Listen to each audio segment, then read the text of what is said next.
반갑습니다. 로마서 3장을 펴놓으십시다.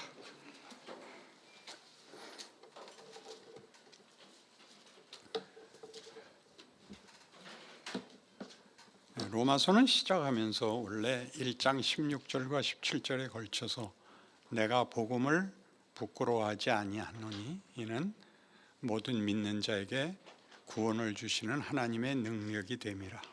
복음에는 하나님의 의가 나타나서 믿음으로 믿음에 이르게 하나니 기록된 바 오직 의인은 믿음으로 말미암아 살리라 함과 같으니라 라는 일종의 폭탄 선언이 터지고 이제 그걸 설명하는 게 이제 3장부터입니다.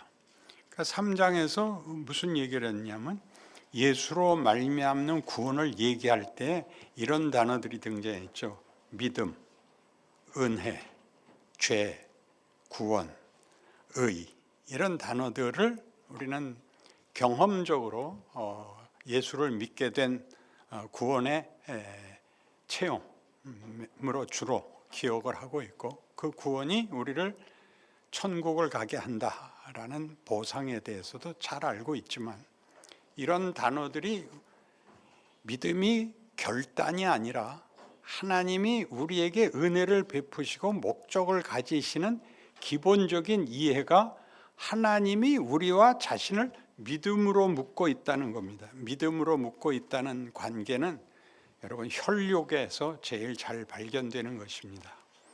여러분의 자식에 대해서는 부모로서 무한 책임을 지게 되고, 자식으로서는 부모의 자식인 자신의 지위와 신분을 평생 잊을 수가 없듯이, 하나님이 예수를 보내어 예수를 믿으면 구원을 얻는다는 말이 하나님이 우리에 대해서 어떤 관계와 어떤 목적과 어떤 정성을 보였느냐를 알라 그러는 것이 예수를 믿으면이라는 말입니다. 안 믿으면 지옥 가고 믿으면 천국 간다가 아니라, 하나님이 나를 믿어라가 아니라 내가 보낸 아들을 믿어라라고 함으로써, 요한복음 17장을 집에 가서 보시면 예수님의 기도 속에 여러 번에 걸쳐서 아버지께서 나를 보내신 것을 믿게 하옵소서가 반복되어 나옵니다. 아들을 보냈다. 아버지가 아들을 보냈다. 그러니까 우리가 그 아들과 어떤 의미에서 동등한 가치를 가진다라는 걸 증명한 것이 예수를 보낸 것이요, 예수를 믿으라는 말의 뜻입니다. 인상을 쓰시는 이유는 뭡니까? 깊은 생각을 하면 저절로 인상이 써지죠. 우리가 쉽게 했단 말이죠. 선택으로 얘기를 하는 바람에 너 예수 믿어 안 믿어 이렇게 됐는데, 그런 얘기가 아니라 하나님이 우리를 향하여 하나님이 우리와 어떤 관계이길래 이 모든 우리를 만든 것과 우리의 정체와 우리의 운명과 우리의 현실을 하나님이 찾아 들어오시고, 그것이 우리가 만들 수 있는 결과가 아니라 하나님이 만드시는 결과로 끌어가는 구체적 역사인가를 대표하는 것이 예수를 믿어라인 것입니다. 그래서 은혜가 뭐였죠? 제가 고쳐드린 개념, 은혜는 공짜가 아니라 의지, 은혜를 베푸는 이유, 의지. 하나님이 우리에게 계속 은혜를 베푸시는 이유는 공짜라서 앞만 줘도 좋다가 아니라 나 너 내팽겨둘 수 없다, 이게 은혜. 믿음은 뭐죠? 공짜로 주시는 이유, 관계가 무엇이기 때문이냐? 혈연이기 때문이다. 우리 이해를 돕기 위한 것입니다. 신과 우리가 동등할 수는 없지만 관계에서는 대등하자고 하는 것이 하나님이 우리에게 주신 신분이고 정체입니다. 그래서 하나님의 의가 뭐라고요? 하나님이 하나님다우심을 증명한 것, 구원에서 하나님이 하나님다우심을 증거한 것을 하나님의 의, 예수를 믿음으로 우리를 의로 삼는다 할 때는 인간된 우리의 정체와 신분과 운명을 말하는 우리다움, 하나님의 자녀다움이라고 말하는 것이 의, 옳음이 아니라 오름이라 그래도 좋은데 이런 것이란 말입니다. 이렇게 설명하면 다 싫어하고 쉽게 투표하듯이 가위바위보 하듯이를 좋아하는데 그러면 안 됩니다. 그러면 자신에 대한 정체와 하나님이 나에 대하여 어떤 근거와 어떤 열심으로 내 편을 드시는가를 놓치게 됩니다. 언제나 잘잘못으로 자신과 현실을 평가하게 되는데 잘못한 것은 잘못한 것이지만 그것으로 인해서 하나님이 외면하시거나 버리지 않는다. 그리고 그 잘못마저도 우리를 돌이키고 크는데 도움이 되게 한다. 이것이 기독교 신앙의 신비입니다. 그래서 4장으로 가면 이 문제 때문에 누가 두 인물이 등장을 하냐면 아브라함과 다윗이 등장하는데 아브라함에 대해서 우리 조상인 아브라함이 육신으로 무엇을 얻었다 하리요? 그러니까 자기가 무슨 조건과 자격을 가져서 구원을 얻은 것이냐? 아니다. 아브라함이 행위로서 의롭다 하심을 받았으면 자랑할 것이 있으려니와 하나님 앞에서는 없느니라. 자랑이란 내가 받은 보상이 나한테 조건과 근거가 있다 할 때만 자랑입니다. 나 공부 잘해서 뭘 받았다. 그러니까 자랑이고, 은혜라는 말을 쓰는 것은 내 자격과 조건에 의한 보상이 아니라 하나님이 우리에 대한 자신의 하나님 되심을 우리의 형상과 정체와 우리의 행복에 담아내기 위하여 베푸신 것이기 때문에 여긴 자랑이 있는 것이 아니라 감사가 있다, 찬송이 있다, 그렇게 말하는 것입니다. 그래서 아브라함은 히브리서의 11장에서 나오는 바와 같이 아브라함은 하나님의 부르심을 받고 갈 바를 알지 못하고 나갔다입니다. 갈 바를 알지 못하고 나갔다를 그래서 아무것도 모르지만 믿음으로 나갔다가 되는데, 그런 뜻이 아니라 자기는 이해도 계획도 이유도 없었다. 하나님이 끌고 나가서 할 수 없이 난 끌려 나갔다로 아브라함이 소개되는 것입니다. 아브라함은 믿음의 선조가 되는 것은 하나님이 인간을 자신과 어떤 관계로 우리에게 설명하느냐를 위해서, 믿음을 설명하기 위해서 있지 그의 어떤 믿음의 영웅성과 모범성을 얘기하지 않습니다. 그래서 창세기를 이렇게 간단히 한번 보면 요거보다는 에어컨을 하나 세게 해주셔도 됩니다. 난 추울까 봐 이미 세트를 입고 왔거든. 중간중간에 이런 얘기가 나와야 되는 이유는 여러분이 이쪽은 이해하지 않고 외워버리려고 그러기 때문입니다.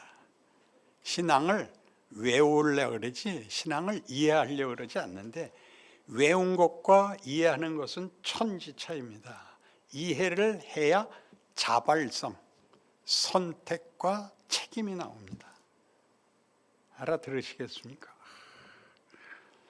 진지해지면 인상을 쓰는 것이 백의 민족의 특징입니다. 아브라함은 12장에서 부름을 받는데 그 앞까지 11장까지 무슨 얘기냐면 아담과 하와가 창조되고 하나님의 형상으로 창조되고 생육하고 번성하라, 땅에 충만하라, 세상을 다스리라 라는 이런 아주 고급한 명예를 가지고도 먹지 말라는 과실, 선악과를 따먹고 쫓겨나지요. 죽게 됩니다. 창세기 5장에 많은 선조들이 900살을 넘게 살았지만 죽었더라. 그리고 결국 하나님이 이것들은 못 쓰겠다 해서 노아 홍수로 다 쓸어버리고 새로 하기로 했다. 그런데도 또 이번엔 바벨탑을 쌓더라. 그래서 다 흩어버렸다 하고서 느닷없이 내가 네게 복을 주어 네 이름을 창대케 하리니 너는 복의 근원이 될지라. 너를 축복하는 자에게는 내가 복을 내리고 너를 저주하는 자에게는 내가 저주하리니 땅의 모든 족속이 너를 인하여 복을 얻을 것이니라. 느닷없이 마치 뭐와 같이 빛이 있으라, 땅에 생명이 충만하라 와 같이 하나님이 선언을 하시는 거죠. 인간에게 요구하는 것이 무엇인가? 인간에게 무엇을 약속하셨고 무엇을 만들려고 하시는가가 전부 하나님의 우리에 대한 호의, 더 적극적인 하나님의 의지가 그런 선언을 하게 만들어서 여기에서 믿음이 무엇인가를 알려면 아브라함이 어떤 축복을 어떤 조건 속에서 받았는가를 돌아보라 라고 얘기하는 것입니다. 거기에 한 걸음 더 가서 다윗은 뭐라 그래요? 7절, 4장 7절, 불법이 사함을 받고 죄가 가려짐을 받는 사람들은 복이 있고 주께서 그 죄를 인정하지 아니하실 사람은 복이 있도다. 죄를 져도 버림을 받지 않는 자는 복이 있도다. 그러니까 마음껏 죄를 져도 된다, 그런 얘기는 물론 아니죠.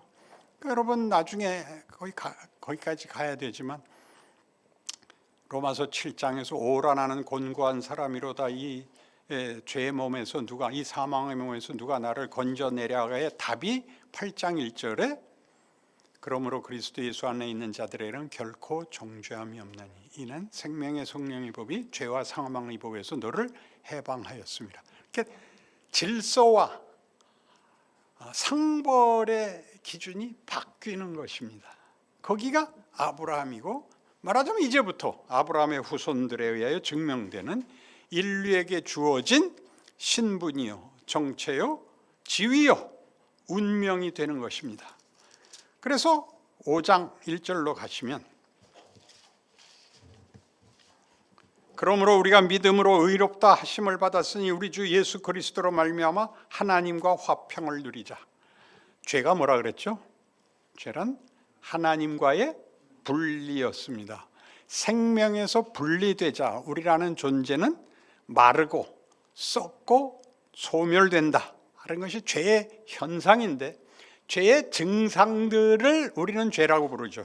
거짓말했다, 예수 안 믿는다를 죄라 그러지, 그 죄라는 것의 원래 본문은 하나님과의 관계가 끊어짐으로써 인간이 제한된 존재일 수밖에. 그렇죠. 우리가 할 수 있는 것은 우리가 생명과 진리를 만들어낼 수 없으며, 우리가 가치와 감격을 만들어낼 수 없는 현실에서, 인간 역사에서 실컷 보는, 그래서 폭력일 수밖에 없는, 잡아먹는 싸움이 전부인 인류 역사에서 보는 것입니다. 그래서 이 하나님과 화평을 누리는 것이 바로 구원이고 그 죄를 사함받은 것입니다. 그랬더니 뭐라 그러냐 하면, 또한 그로 말미암아 우리가 믿음으로 서 있는 이 은혜에 들어감을 얻었으며 하나님의 영광을 바라고 즐거워하느니라. 우리가 3장 23절에서도 그렇게 했었죠. 모든 사람이 죄를 범하였음에 뭐라고? 어디에 이르지 못했다? 하나님의 영광에 이르지 못하더니 였습니다.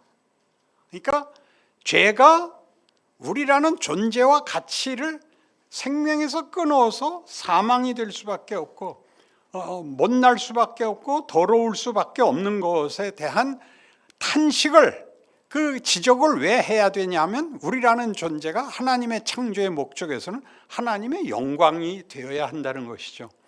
에베소서 1장 3절 6절 가듯이 그리스도 예수 안에 있는 우리에게 거저 주시는 바 그 은혜로 인하여 우리로 하나님의 영광의 찬송이 되게 하셨느니라. 하나님이 이걸 목적하고 있다고요. 우리가 하나님의 찬송이 되기를 바래. 우리가 하나님을 찬송하기를 바라는 것이 아니라 우리가 하나님의 찬송이 돼.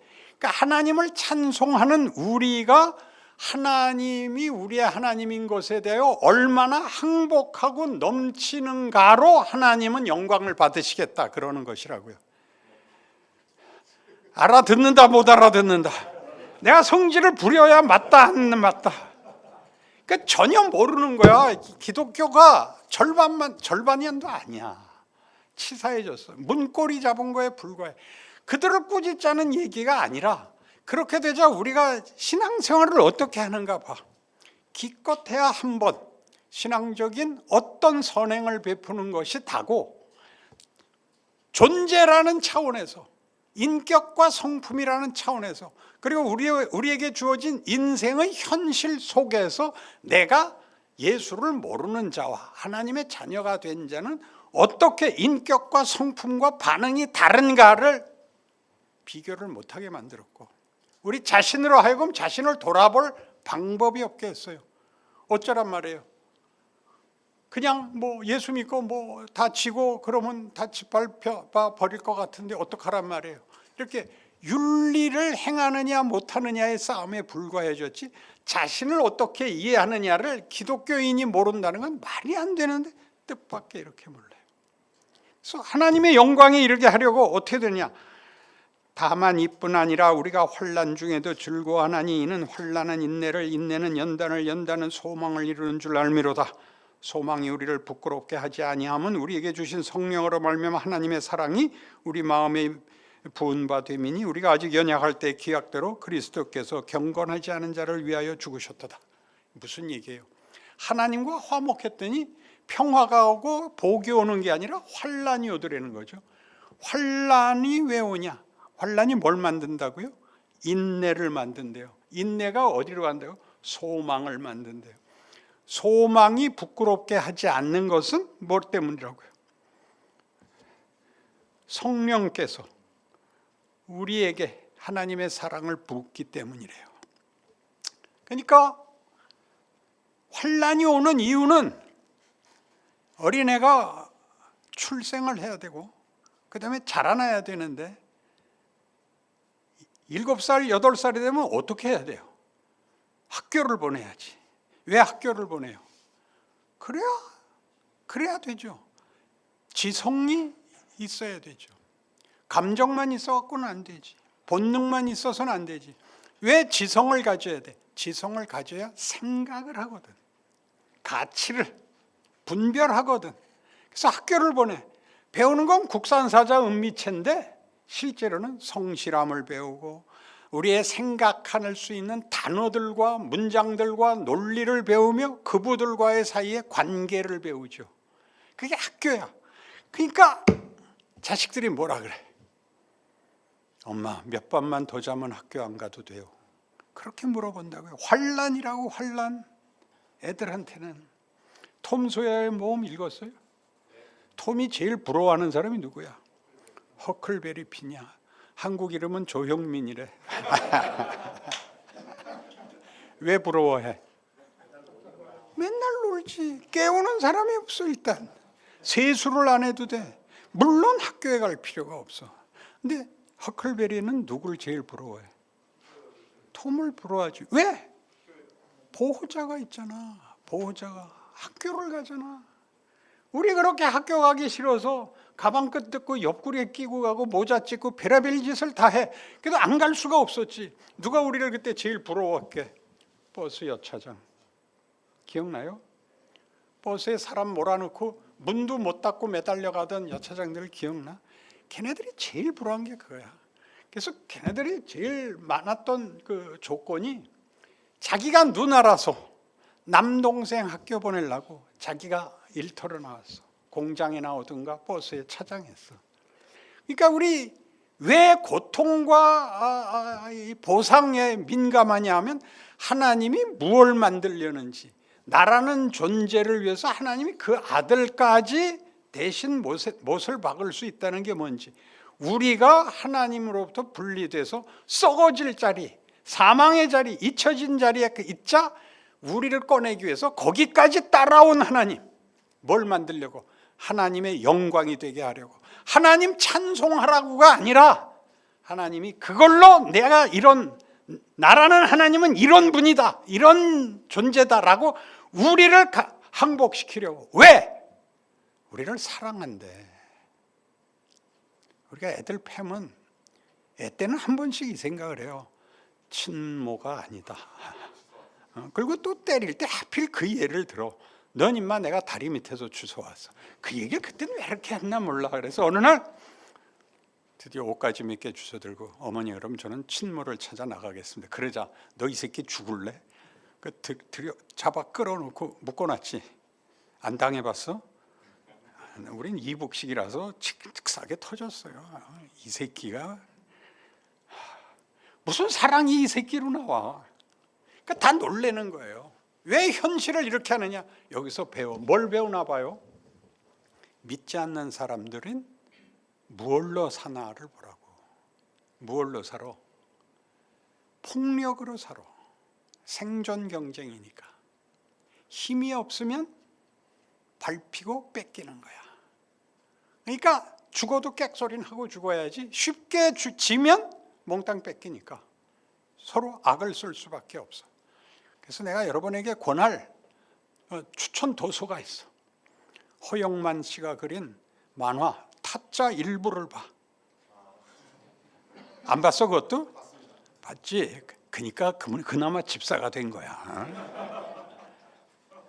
거기에 뭐가 나오냐면 사기 도박꾼들 얘기가 나와요. 그 도박꾼 세계가 돈은 따야 돼. 잃을 수 없어. 잃을 수 있는 사람은 없어. 따야 돼. 근데 실력으로 닦기는 힘들어. 그래서 사기를 쳐야 돼. 그래서 이렇게 만들어 드라마를. 그 털기로 한 부자를 하나 털기 위해서 그가 신임하는 동네 사람 누구를 하나 구워 삶아서 그 개를 통해서 사기를 쳐. 근데 나중 가보면 얘가 사기를 쳐서 이쪽 편을 든 돈을 지가 갖고 튀어. 이중첩자가 돼. 서로 가져야 되는 싸움이니까. 그러면 사기꾼이 나와서 털어먹는 얘기로 끝이 나느냐? 뺏긴 놈이 가서 패 죽이고 다시 찾아가. 끝은 결국 폭력이야. 끝은. 세상은 왜 폭력을 끝없이 써야 돼? 희망이 없잖아. 죽으면 그만이잖아. 뭘 아끼고 남길 게 뭐가 있어? 거기와 우리는 다르잖아. 우린 지금의 우리의 실존이라는 것이 시험받고 있는 거지. 그런 세상에서 하나님이 너한테 약속한 것들은 단어들을 생각해봐라. 믿음이니 은혜니 의니 구원이니 영광이니 찬송이니 이런 것들은 생존 경쟁에 걸리는 말들이 아니잖아. 이런 것들을 우리에게 찬송과 감사와 기쁨과 눈물을 주겠다는데 얼마나 놀라운 것들이에요. 그러나 여기를 한국교회가 설명을 제대로 잊지 못하는 바람에 너 오늘 죽어도 천국 갈 자신 있어? 이렇게 돼버렸어요. 그러니까 오늘이 없어. 예수 믿고 천국 가는 게 다야. 그러니까 제일 좋은 게 뭐야? 빨리 죽는 거야. 그래서 18세기 이제 미국 대부흥 시기에 어떤 일들이 벌어지냐면 미국 교회가 부흥기를 그때 맞아요. 17세기, 18세기, 19세기를 미국과 유럽이 부흥 시기를 갖는데 여러분 잘 아는 사람들이 그때 다 나와요. 이제 조나단 에드워드라든가 찰스 핀이라든가 하는 사람들이 그때 다 나오는데 이제 미국의 교회들이 그때 다 작았다고요. 왜냐하면 뭐라 그래요? 그 이제 새로 얻은 땅에 넓은 땅에 교회들을 지어서 주일날 많은 주변 인구가 많지는 않아. 그러니까 한 100석, 그래서 뭐 커봐야 200석밖에 안 되는데 부흥 시기가 되자 이상하게 회개하는 사람들이 다 몰려들어갖고 몇백 명, 몇천 명이 되는 거야. 그래서 교회에서 집회를 못하고 들판에다가 천막을 쳐요. 그 천막을 치고 뭐 몇백 명, 몇천 명 함께 크게 하고 가운데 톱밥을 깔아. 왜냐하면 그때는 아직 도로 포장이 안 된 때라서 비가 오거나 이러면 땅이 다 질척거리고 더러워지기 때문에 가운데 톱밥을 덮어서 여기만은 질척거리지 않게 이제 설교를 하고 회개하는 사람, 구원을 약속하는 사람 손 들고 나오시오. 그래서 그걸 톱밥길이라 그래.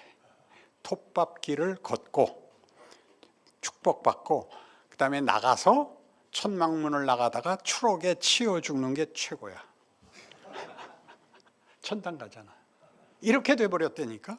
우리만 이렇게 이해를 한 것이 아니라 부흥 시기에 복음 전도 시기에도 다 이렇게 생각해서 살아있는 건 고생에 불과하다고. 아니에요. 여기서 만드는 거야. 뭘 만들어? 우리한테 하나님과 화평으로 하나님이 우리에게 만드는 게 뭐냐? 하나님이 우리에게 주신 자유로 선택과 선택을 위한 분별과 분별을 위한 지혜와 지혜를 얻기 위한 경험들을 주는 거야. 왜? 하나님이 우리와 사랑을 하지. 하나님이 우리와 신뢰 관계를 가지지. 그러니까 사랑과 믿음이라는 것은 기독교를 대표하는 두 단어인데 이 두 단어의 공통점은 가장 중요한 정체는 대등해야 돼. 어느 한쪽이 기울면 그것은 동정이 되거나 강요가 돼. 그러니까 이들은 대등해야 되는데 대등하려면 뭐가 있어야 돼? 자발성이 있어야 돼.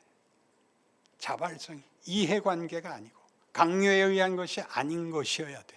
그래서 믿음 하는 얘기를 하는 거예요.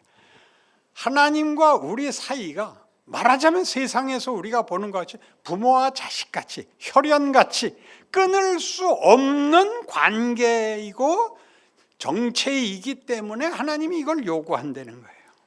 아무것도 아닌 걸 뭐 드레핀 백합화를 꺾어 오거나 무슨 개를 훈련시키는 식이 아니라 하나님이 하나님 된 자기의 영광을 자기의 형상으로 만든 인간들을 통해서 함께 나누자 그래. 이해를 위해서 삼위일체를 논해봐요. 삼위일체는 성부, 성자, 성령이 하나라는데 숫자적으로 하나가 아니라 동등하다는 개념이에요. 동등하다, 대등하다. 왜 우리 기독교 하나님은 세 분씩이나 될까? 혼자서는 왜 안 될까? 거기에 기독교의 특징이 나와. 하나님은 사랑과 믿음, 즉 관계를 나누는 분이야. 그게 뭐가 중요해? 독창과 중창의 차이야. 독창은 멜로디밖에 할 수 없어. 중창은 뭘 해? 화음이라는 게 있어. 화음이라는 게 있다고. 합창을 하면 얼마나 멋있어. 많을수록 좋은 거야. 하나님이 그의 사랑과 그의 은혜와 그의 넘치시는 의가 이렇게 제한되는 걸 원치 않으셔. 그래서 창조를 하는 거야. 우리가 드라마를 만들듯이, 우리가 무슨 모여서 모임을 갖듯이 하나님이 인류를 만들어서 하나님이 어떤 분인가를 우리를 통해서 하나님 자신이 기쁨을 받고 우리에게 기쁨이 되고 우리에게 찬송이 되고 우리에게 감격이 되는 것으로 하나님이 누구인가를 확인시키겠대. 그러니까 여러분은 책임을 지고 있는 게 아니야. 지금 부름을 받고 있고 그래서 매번 다 그때에 맞는 훈련 속에 있는 거예요. 그래서 6장에 가면 무슨 얘기를 하냐면 그런즉 우리가 무슨 말을 하리요?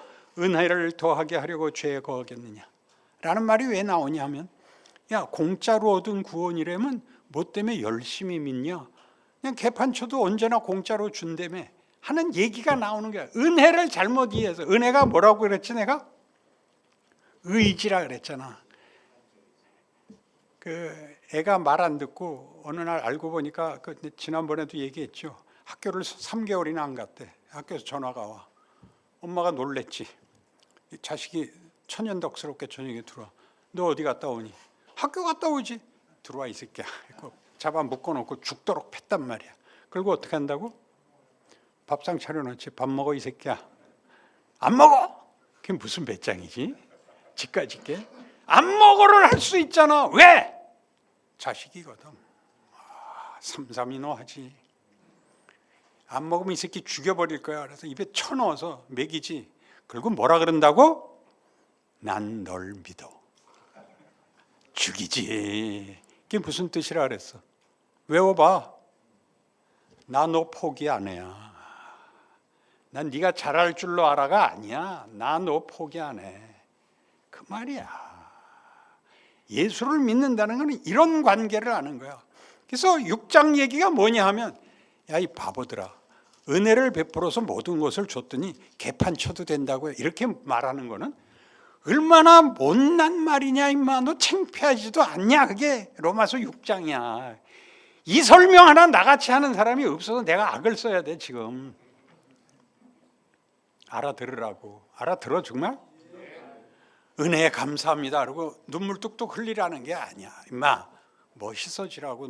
너 내가 그렇게 만들었고 그러라고 내가 내 아들까지 보냈어. 임마 가슴을 펴. 멋있게 좀 해봐. 그러는 거야. 하다가 안 되면 괜찮아 다시 해. 괜찮아 다시 해. 하고 싶고 각오하면 되는 게 아니라 실력은 연습해야 된다. 언제까지? 될 때까지. 조용민 나의 기대를 저버리고 그따위 대답을 해. 그런데 7장에 가서 뭐라고 나오느냐 하면 그런데 오라 나는 곤고한 사람이로다. 왜? 내가 마음으로는 주의 법을 사모하고 주의 뜻을 따르고 싶은데 육신의 마음이, 죄의 마음이 나를 사로잡아서 언제나 죄 아래로 나를 사로잡아 오는 것을 보는도다. 언제나 실패하더라. 오호라 나는 곤고한 사람이로다. 이 사망의 몸에서 누가 나를 건져내랴. 그래놓고 답이 나와. 우리 주 예수 그리스도로 말미암아 하나님 아버지께 감사하노니가 나와. 그럼 문제가 풀려야 되잖아. 그 다음 절이 더 웃겨. 그런즉 내가 마음으로는 하나님의 법을, 몸으로는, 육신으로는 죄의 법을 섬기노라. 갈등이 해소되지 않고 있어. 이게 뭐야? 예수 그리스도로 말미암아 하나님 아버지께 감사하노니 해놓고서 갈등이 그냥 있어. 그리고 8장 1절이 뭐야? 그러므로 그리스도 예수 안에 있는 자들에는 결코 정죄함이 없나니 이는 생명의 성령의 법이 죄와 사망의 법에서 너를 해방하였습니다. 이제부터 네가 잘못하는 것은 훈련에서 실패한 것이다. 잘못하면 벌 받는 잘못이 아니다 라고 말하는 거야. 손흥민이 슈팅 연습을 몇 번씩 했다고? 하루에 1000번을 했대. 그래서 저렇게 하는 거야. 그래도 차는 대로 다 들어가질 않아. 차는데 내가 꼭 넣고 싶었는데 안 들어갔다. 그래서 자살했다. 그러진 않지. 내가 다음엔 더 잘한다지. 그걸 하나님이 우리에게 요구하는 게 이제 로마서 8장이에요. 이 얘기를 해놓고 너희가 진다고 해서 포기하지 마라. 실패했다고 해서 그걸로 자멸하지 마라. 그럴 수 없다. 너희는 마땅히 빌 바를 알지 못하지만 성령께서 너희를 위하여 탄식하며 기도한다야. 성령이 나를 위하여 기도하고 있고, 또 하나님을 사랑하는 자 곧 그 뜻대로 부르심을 입은 자들에게는 모든 것이 합력하여 선을 이룬다. 잘못한 것까지 돼. 큰 자랑 중에 하나가 2차 대학 간 거. 삼수에서 2차 대학 갔어. 그걸 이렇게 잘 되고 나면 그게 자랑이 돼. 웃기지 않아? 잘했더니 잘 되더라가 아니라 잘못한 게 나한테 철이 들게 했어. 나를 잘해서 여기 온 사람은 몰라 그거. 이 말을 할 수 있어. 알아들어 못 알아들어. 배우의 전원주라는 사람이 있어. 이 사람이 못생긴 1호야. 말을 재미있게 해. 이 사람이 배우가 될 수 없는 거야. 인물부터 보니까. 그래서 무엇으로 시작을 했냐면 성우로 시작해. 라디오 시대 때는 성우가 있었어. 라디오에서 말로만 하는 극이 있었다고. 그때는 얼굴이 안 나오니까 충분했어. 근데 텔레비가 나온 거야. 그러니까 자기는 절대 조욕도 못해. 엑스트라야. 그래서 얼마나 굉장해졌는지 몰라. 이 대담을 하면 말에 재치가 있고 깊이가 있고 상대방을 긁질 않아. 다 끌어안아. 어느 날 우연히 삼이자 씨가 애 젖 먹이는 걸 봤대. 이거 오프 더 레코드야. 아니 다 나온 거야 방송으로. 근데 삼이자 씨가 놀라면서 결혼 전이거든. 절대 얘기하지 말라고. 절대 얘기 안 한다고. 그리고 제일 친한 사람한테 얘기를 했대. 그리고 오후에 제일 친한, 두 번째로 친한 사람한테 얘기를 했대. 그 다음 날 방송국에 갔더니 모두가 알더래. 죽을 뻔했대. 근데 뭐 어떡할 거야. 죽일 수는 없는 거지. 그런 얘기를 유명한 사람이 아니라 뒤안길을 걸은 사람이 이런 얘기를 하고 웃으면 우리가 못생긴 사람, 불운한 사람에게도 웃을 일이 있고 같이 얘기를 나눌 수 있다는 일종의 위로가 돼요. 불쌍한 사람이 꼭 불쌍하지 않아요. 그들이 겪는 것이 그들에게 무엇을 만들어낼지 아무도 몰라. 저와 똑같이 예수가 왜 십자가에서 죽어야 돼? 그냥 죽어도 되는데. 십자가는 가장 치사하고 가장 부끄럽고 가장 고통스러운 거예요. 거기서 죽어. 왜? 내가 끌어안지 못할 자리는 없다야. 그러니까 예수를 믿으면 자기가 잘못한 것을 후회해야 되고 가슴 아파해야 되지만 그게 끝이 아니라고 알아야 돼. 그래서 로마서 8장이 무슨 얘기를 하냐 하면 잘 생각해봐. 31절부터 볼게. 그런 적이 일에 대하여 우리가 무슨 말하리요? 만일 하나님이 우리를 위하시면 누가 우리를 대적하리요? 자기 아들을 아끼지 아니하시고 우리 모든 사람을 위하여 내주시니가 어찌 그 아들과 함께 모든 것을 우리에게 주시지 아니하겠느냐? 누가 능히 하나님께서 택하신 자들을 고발하리요? 의롭다 하시는 하나님이시니 누가 정죄하리요? 죽으실 뿐 아니라 다시 살아나신 이는 그리스도 예수시니 그는 하나님 우편에 계신 자여 우리를 위하여 간구하시는 자시니라. 누가 우리를 그리스도의 사랑에서 끊으리요? 혼란이나 곤고나 박해나 기근이나 적신이나 위험이나 칼이랴. 그리고 끝에 내가 확신하노니 사망이나 생명이나 천사들이나 권세자들이나 현재일이나 장래일이나 능력이나 높음이나 깊음이나 다른 하나무 피조물이라도 우리 주 그리스도 예수 안에 있는 하나님의 사랑에서 끊을 수 없으리라. 무슨 뜻이라고요? 난 널 믿어야. 난 널 믿어. 무슨 뜻이라고? 너 이 새끼 될 때까지 넌 죽지도 못해야. 알았어요? 명예로워지라는 거야. 명예로워지라는 거야. 모든 경우에 훌륭하고 위인이 되라 그러지 않아. 세상 구하라 그러지 않아. 너라는 존재가 어떻게 하나님 없는 사람과 뭐가 다른지 너 스스로 깨닫고 그들 앞에 서라는 거야. 예수께서 내가 곧 길이요 진리요 생명이라 라고 하는 것 같이 우리가 빛과 소금이야. 달라지는 거야. 개인이 달라지는 거야. 그의 정황이, 형편이, 그때 경험이, 환경이 어떠한가, 내가 어떤 위치에 있는가는 둘째 문제야. 거기서 어떻게 할래요? 거기서 어떻게 할래? 예수를 잡으러 군졸들이 와. 누구를 찾느냐? 예수님이 거꾸로 물어. 내가 예수를 찾는다. 나다. 그렇게 잡혀가. 나다. 유다 보고 뭐라 그래? 네 할 일 빨리 해라. 그래. 그렇게 잡혀가. 그렇게 잡혀가. 그래서 군중들이 뭘 실망해? 메시아가 와서 죽은 사람도 일으키고 문둥병자도 고치고 귀신도 쫓아냈는데 권력을 가지고 세상을 뒤엎어 자기네들을 낙원으로 인도할 줄 알았던 이가 지가 죽어. 다 도망가 버렸지. 다 도망가 버렸지. 그래서 어떤 철학자가 이런 말을 해요. 무신론자야. 그 무신론자가 이런 말을 해서 우리를 놀라게 하고 있어요. 부활은 있었던 것 같다. 굉장하죠. 예수는 안 믿는데 부활은 있었던 것 같대. 왜 그러냐? 예수님 잡혀가서 다 도망간 제자들이 그 다음에 다 예수를 증거하다가 다 순교를 했대. 그걸 묶을 수가 없더래. 예수 죽어서 도망간 놈들이 왜 다시 돌아와서 예수 믿으라고 전 세계에 흩어져서 죽었냐 이거야. 그러니까 부활이 있었던 것 같대. 말이 돼 안 돼? 되죠? 그러니까 여러분도 생각해봐. 예수를 믿는 게 뭔지, 왜 여러분이 지금 안타까워하는 것들이 뭔지.